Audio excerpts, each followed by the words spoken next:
He propped the long-range rifle on a chair and lined up the crosshairs on all three of those lowlifes. But a clean kill would have been letting them off too easy. So he readjusted his aim and zeroed in on the one sitting in the middle. The guy had a bottle clamped between his legs, and the very instant he popped the cap off, Mike pulled the trigger. Shrapnel and blood sprayed everywhere, not only making the whole thing look like a freak accident, but also destroying the bastard from the waist down. Mike locked the rifle back in the cabinet, threw on his coat, pocketed the shell casing, and walked downstairs without so much as a change in expression. He sat back down to watch his old buddies play chess. None of them had any idea that in the time it took to finish a single game, Mike had already gotten justice for his granddaughter. With her fair skin and slender figure, Sophia was known as the prettiest girl in town. That day, she'd just come back from an errand when a few street thugs spotted her. Two of them rushed downstairs and invited her to a birthday party. When it became clear Sophia had no intention of going, they dropped to their knees and begged. Naive as she was, Sophia had never dealt with anything like this. Out of politeness toward a classmate, she reluctantly followed them upstairs. She figured she'd make a brief appearance and slip out. But just as she started singing happy birthday, the guy behind her seized the moment and slipped some unknown liquid into her drink. After she took a sip, the room started spinning. By the time she realized something was wrong, it was already too late. They didn't let Sophia go until after dark. One of those animals even shoved $15 into her backpack. Trembling from head to toe, Sophia staggered down the stairs and hurled that filthy money onto the ground. Once she got home, she finally broke down and let out a wail. Her grandfather rushed over to comfort her. The moment he caught sight of the horrific marks on her legs, he understood everything. Clenching his jaw, he ground out each word. "Who did this to you?" Sophia choked out the names of the three men. After getting her settled, the old man grabbed an axe and stormed toward the door. He barely made it a few steps before John, the cop who lived next door, stopped him. After learning what had happened to Sophia, John urged Mike to keep his cool and let the police handle it through proper channels. John rounded up his fellow officers, and they quickly tracked down where the three thugs were hiding out. The squad captain led the charge, kicking in the door with his submachine gun raised. He grabbed one of them by the hair and slammed him onto the bed. Faced with that kind of force, the three confessed to everything without holding back a single detail. But just as the captain was about to haul them away, the chief of police showed up out of nowhere.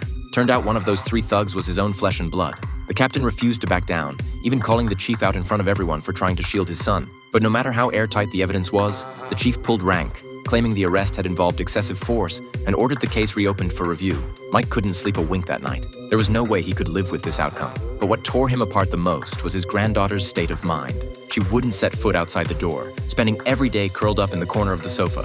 Mike coaxed her along as gently as he could, but the rage inside him burned hotter by the hour. Before long, word came from the prosecutor's office that the three men wanted to settle out of court. Mike flatly refused, but hoping to secure some measure of justice, he decided to take Sophia to the prosecutor's office himself. By then, the captain had already been stripped of his authority over the case. All he could do was spit on the ground in disgust. He knew damn well that with the chief pulling strings, the prosecutors had already been bought off. Sure enough, the moment Sophia walked through the office door, the prosecutor fixed her with a look that was anything but friendly. He forced her to relive every agonizing detail of the ordeal, and then, with absolutely no shame, twisted the whole story around. He claimed Sophia had set her sights on the chief's son for his family's wealth and status, and had gone upstairs willingly to cash in. After all, those thugs did give her money afterward. Sophia, young and inexperienced, had no way to fend off such a vicious attack. By the time she got home, she was on the verge of a complete breakdown. She locked herself in the bathroom and began to think she didn't want to go on living. Mike was beside himself with fury. He swore he would make every last one of those animals pay in blood. What made it even more infuriating was that those three scumbags, still walking free, didn't even bother to lay low. They deliberately hung around downstairs, taunting and mocking Mike to his face. Mike didn't waste a single breath on them. Behind his eyes, something cold and lethal was already taking shape. But before that, he held on to one last sliver of hope. He gathered up every medal he'd earned in service and went to the chief prosecutor, hoping to get a fair hearing. Even in the presence of a decorated war veteran, the chief prosecutor showed no respect. He flipped lazily through the case file and declared there wasn't enough evidence for a conviction. After closing the folder, he even had the nerve to lecture Mike, told him to go home and keep his family in line, and stop making problems for the state. Mike wasn't about to let that slide. He tore into the chief prosecutor right then and there. Though he'd expected it would come to this, the pain still cut deep. The country he had once risked his life to defend had rotted through to the core, but it also killed whatever hope he had left. If the law wouldn't punish these men, then he'd handle it himself. Instead of heading home, Mike walked straight to the bank and took out a $5,000 loan, putting the old family homestead up as collateral. When he got back, his granddaughter threw her arms around him in a panic. It turned out that after learning Mike had gone to see the chief prosecutor, the chief of police had paid a personal visit to the house, leaving behind a thick stack of cash in an attempt to make the whole thing go away. The sheer insult of it sent Mike's blood boiling. He marched straight to the chief's residence and flung that stack of bills right in his face. The next day at the table, Sophia mentioned that her aunt had dropped off a set of keys earlier.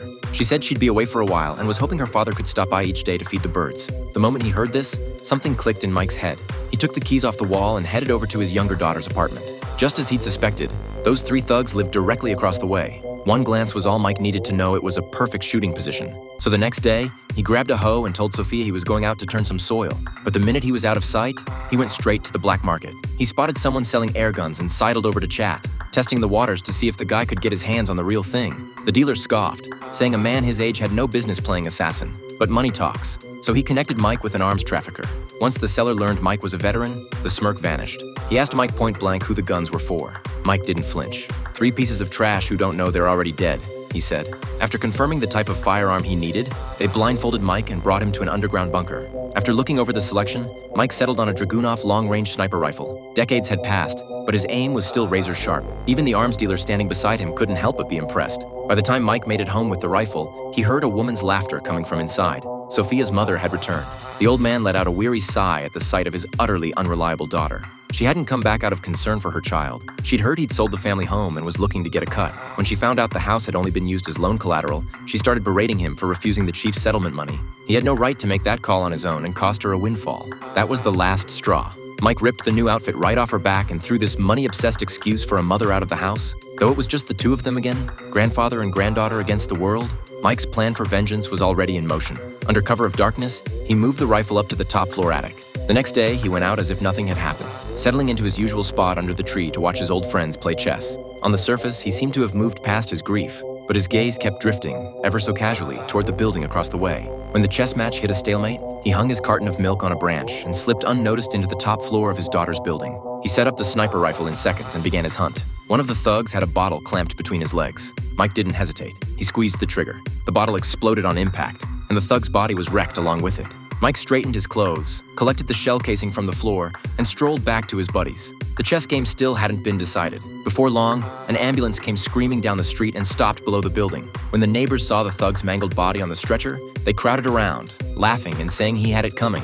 Meanwhile, the real mastermind stood quietly at the very back of the crowd, taking in the whole scene with quiet satisfaction.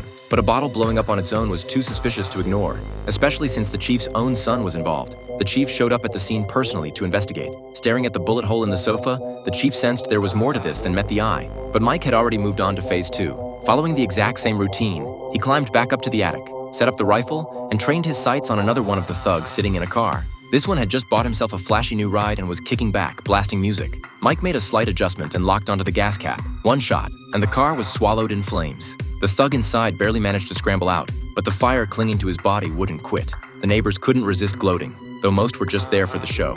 Only Officer John sensed something was off.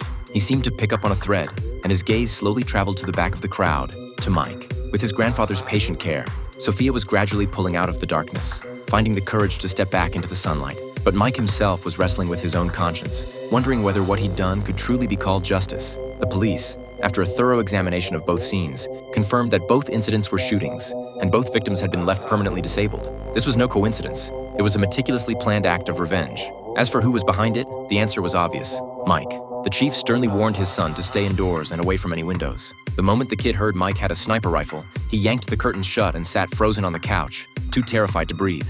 John, not wanting to watch Mike spiral any deeper, decided to pay him a visit and try to talk some sense into him. Finding Mike wasn't home, John glanced around the place. A set of keys hanging on the wall caught his eye, and he reached up to examine them. Sophia explained they were for her aunt's apartment. Cross-referencing the floor number on the tag, John put the whole picture together in an instant. On his way out, he quietly slipped the keys into his pocket. That same day, the chief led a team to Mike's home for a full-scale search. They tore the place apart, but came up completely empty-handed.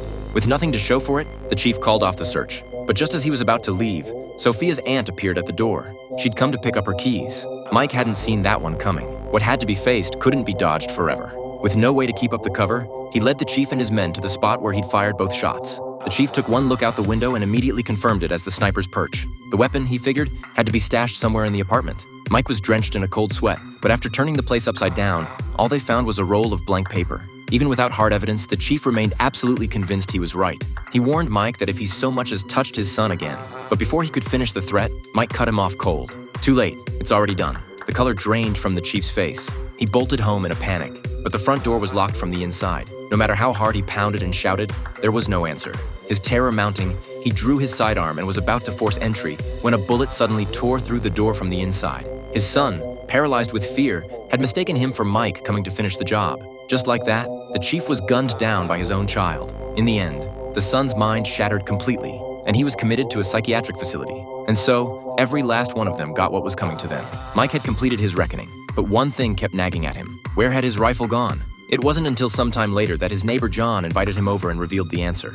John hadn't arrested Mike. He'd simply confiscated the weapon. As an officer of the law, it was his duty to take the gun. But as a man of conscience, he also had to make sure every trace of what Mike had done stayed buried. In the quiet of the house, the soft strains of a guitar began to drift through the air. Sheltered by a grandfather who had given everything he had, Sophia finally stepped out of the shadow that had hung over her for so long. Mike stood in the doorway, listening to that beautiful melody, as the tears he'd held back for so long finally spilled down his face.